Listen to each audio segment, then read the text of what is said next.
Good morning! We have some breaking news on the tundra. Okay, let's get straight to the point. The tundra.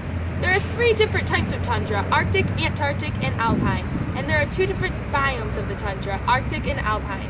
Here we have special guest Jennifer Lay to tell us more about the Arctic. Where did the word tundra come from? Well, the word tundra came from the Finnish word tundurian, or treeless land.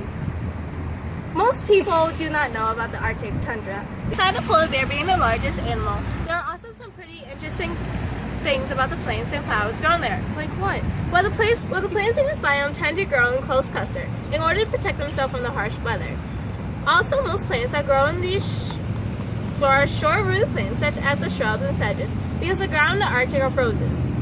But some problem with the tundra is that there are many oil companies located in these areas. Any oil spill that will happen hurts the tundra wildlife. Okay, let's turn it over to Danielle and her guest Adelie Palaspis, who is going to inform us on the Alpine tundra right after this short break.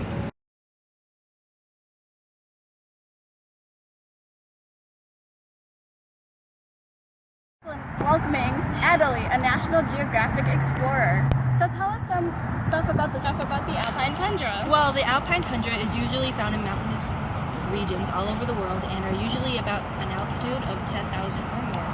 And it lies right below beneath the snowline of mountains. Now, what are some interesting facts about flora and fauna? Facts about the region. Well, the plants in the area usually have a high tolerance to the cold weather and the lack of water. Even though we're practically surrounded in water, it is all frozen and it is not available to use. So basically during the winter the plants die off, and when the snow melts in the summer the plants regrow? Exactly. What types of plants are in the Alpine tundra? The Alpine tundra, the plants in the Alpine tundra are usually referred to as the alpine plants, and they consist of mosses, lichens, sedges, perennial grasses, and cushion plants. So how do the animals survive? The animals either migrate or hibernate because of the harsh winter conditions. How cold does it usually get around here? Because the harsh condition makes them unable to live there. Also, the tundra is mostly located in the northern hemisphere. The tundra has very few trees, and other resources make it even more difficult to live in these areas. One thing I read about before this interview is that the tundra only has 48 animal species. Is that true?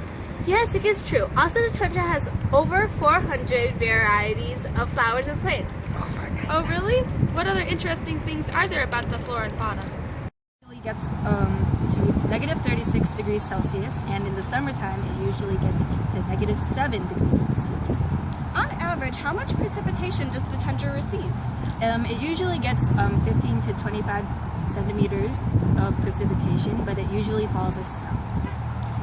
Thank you for shedding some light on the Alpine tundra. Thank you for having me.